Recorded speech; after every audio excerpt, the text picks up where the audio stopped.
Вчерашний день начался с ракетного удара по центру города Сумы. В результате, по состоянию на момент записи ролика, погибло не менее 34 человек, в том числе 2 детей. Еще 115 пострадали, среди них 11 детей. Удар по городу вдвойне показателен. Во-первых, он случился ровно за неделю до того самого дедлайна, за неделю до 20 апреля, когда предполагалось, что Путин должен принять какую-то формулу перемирия. Нигде официально эта дата не была и не могла быть зафиксирована, ведь ни единого официального документа, идущие уже ровно 2 месяца переговоры, так и не породили. Но, если мы с вами вернемся на пару недель назад, то именно эта дата, пасхальное воскресенье, муссировалась как точка, где должна появиться какая-то конкретика. Ведь Трамп, по словам его администрации, не собирается попадать в ловушку вечных переговоров. Значит, должна быть дата, где станет ясно, да или нет. Во-вторых, сегодня вербное воскресенье. Завтра Великий понедельник, первый день Страстной Седмицы. Вряд ли можно считать, что в православном календаре существует более важный период, чем эти дни между Великим постом и Пасхой. Невозможно в более явном виде всем показать, на каком в точности месте пожилой чекист вертел все эти христианские ценности. Что у него нет ничего святого, и он просто в такие вот дни грохнул ракетами по мирному городу, убив десятки человек. Судя по всему, то ли в самом здании Конгресс-центра Сумского государственного университета, по которому был нанесен удар, то ли где-то в его окрестностях, действительно было скопление военных. Как утверждается, там проходило собрание военнослужащих 117-й бригады теробороны. Что вообще никак не оправдывает нанесение удара по центру города. Тем более уже сейчас мы знаем, находившиеся в укрытии военные вообще никак не пострадали.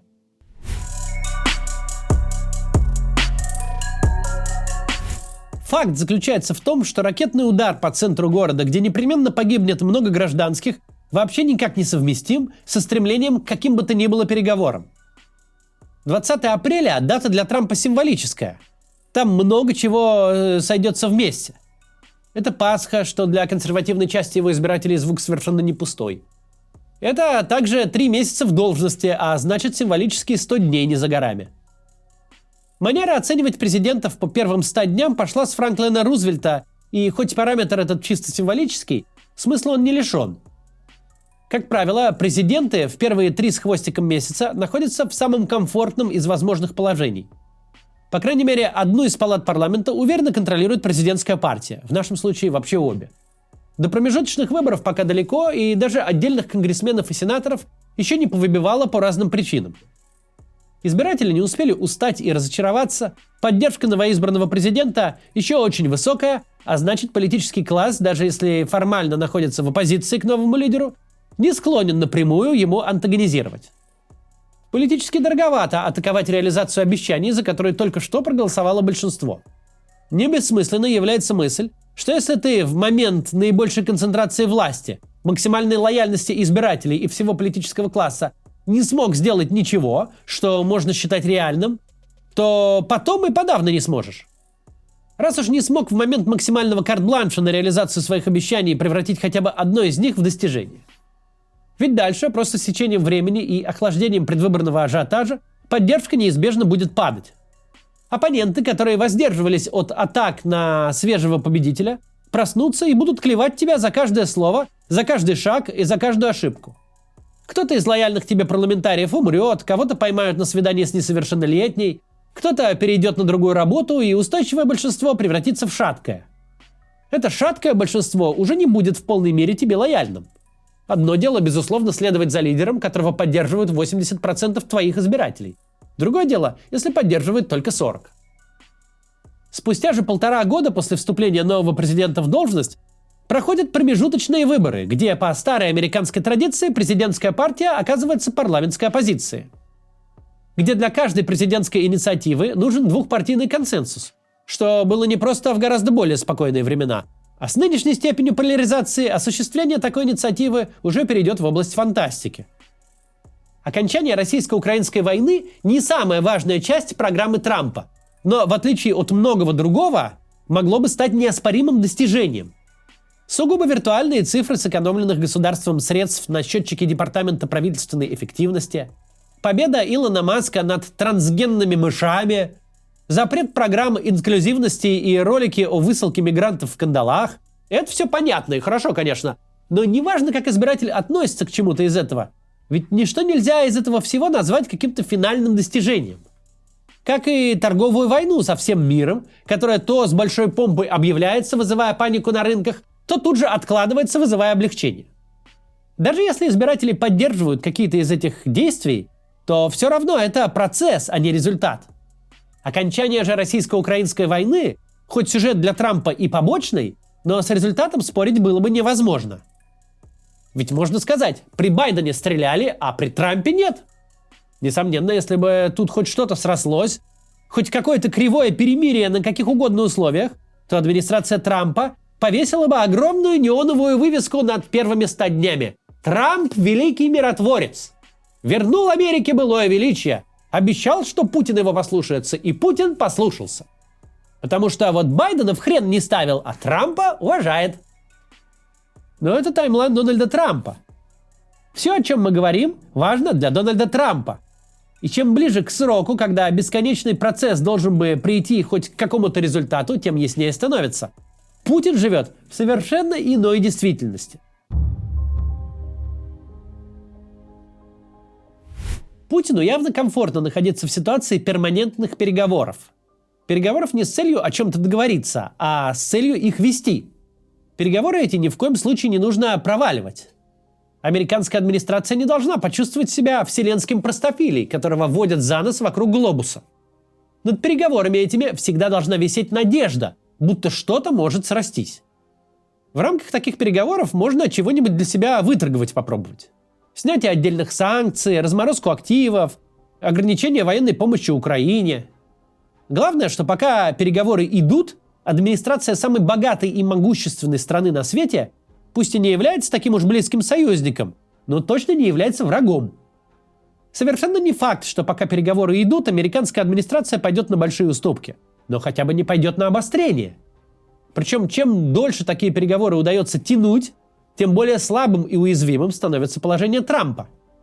Тем сложнее ему признать, что все публичные анонсы, все ультиматумы и обещания, все яркие перформансы, скандалы, интриги и расследования – все это было пустым звуком и не закончилось вообще ничем, что он не получил даже номинальных уступок. Тут уместно вспомнить про теорию невозвратных потерь, как в казино. Чем больше Трамп вложил публичного капитала, чем больше раздал обещаний, тем сложнее ему признать себя проигравшим. Чем больше Трамп рассказывал, что Путин его уважает, тем сложнее будет расписаться, что тот Трампа кинул.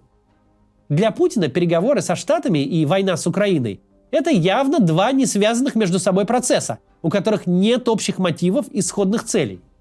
Переговоры ведутся с целью держать американскую администрацию в подвешенном состоянии. В состоянии призрачной надежды, что удастся добиться своей этой вот быстрой победы и звания миротворца. А война тем временем ведется ради того, чтобы ее не заканчивать, потому что при ней Путину комфортно и стабильно. Песков в комментарии Павлу Зарубину, кстати, эту переговорную стратегию формулирует с подкупающей откровенностью. Все на самом деле движется очень хорошо, воссоздается атмосфера взаимного доверия, но, безусловно, ждать каких-то сиюминутных результатов невозможно. То есть не нужно ждать от переговоров мира. Переговоры ведутся, чтобы поговорить. Мы с вами об этом говорили, когда вся переговорная движуха еще только начиналась, еще в середине-конце февраля. Что о наличии реального движения к миру станет ясно, если в ближайшие недели начнется встречное движение слов и действий. Снизится интенсивность боевых действий, прекратятся удары по гражданским объектам, сократится набор новых солдат. Если произойдет хоть что-то, свидетельствующее о связи между переговорами и реальностью.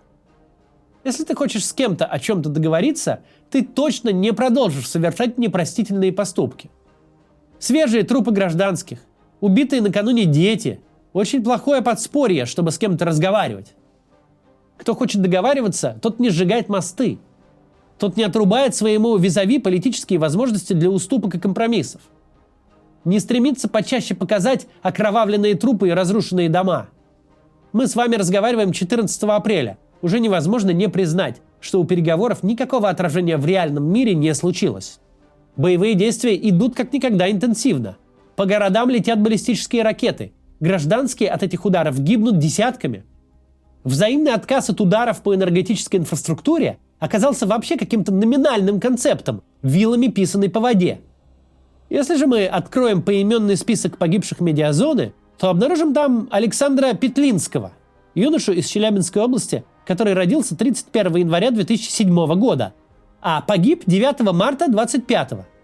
Таким образом, это первый погибший с некрологом, которому исполнилось 18 лет уже после того, как Трамп во второй раз вступил в президентскую должность.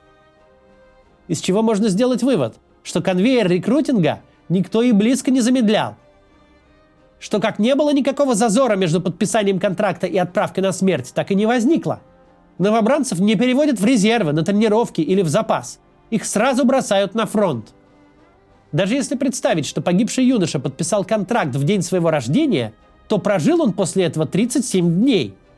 И контракт он подписал уже точно после того, как пошли все эти гнилые разговоры о скором мире.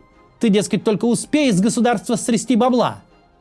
Одному только Богу известно, сколько таких, кто думал деньги получить, а до фронта не доехать. Сколько таких уже лежат в могиле. И пока это единственная связь между переговорами и войной. Видимо, все эти разговоры действительно повлияли на привлечение наемников. Видимо, сейчас действительно гибнут те, кто и воевать-то не планировал. Кто думал, что с российским государством можно поиграть на деньги. Россказни о переговорах успешно запудрили мозги некоторым людям. Успешно конвертировались в рекламу в духе «Скоро победа, успей подписать контракт». Российская армия пополнилась больше, чем могла бы при иных обстоятельствах. На этом, в принципе, все результаты 2 месяцев переговорной движухи исчерпываются.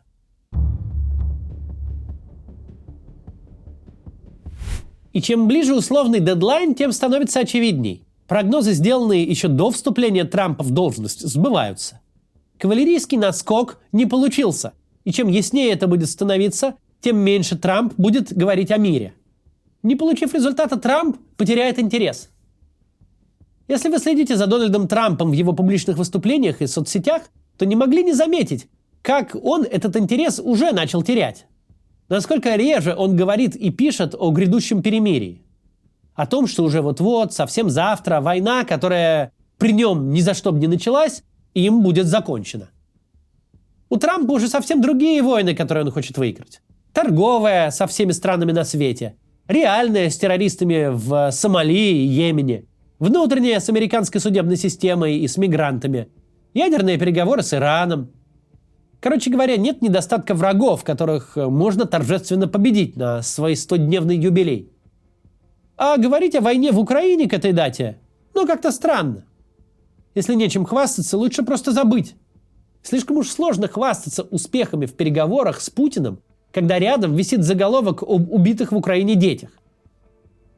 Трамп не любит проигрышных тем, и уж это про него известно точно.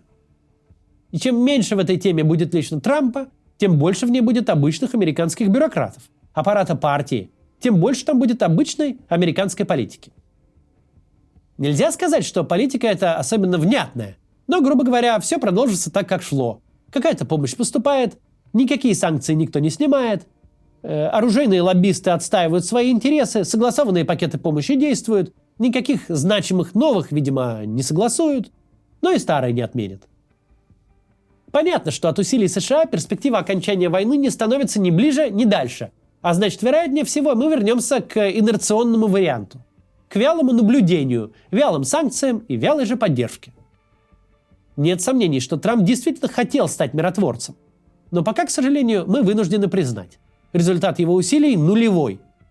Мы вернулись в кровавый статус-кво, которому пока не видно ни конца, ни края. До завтра.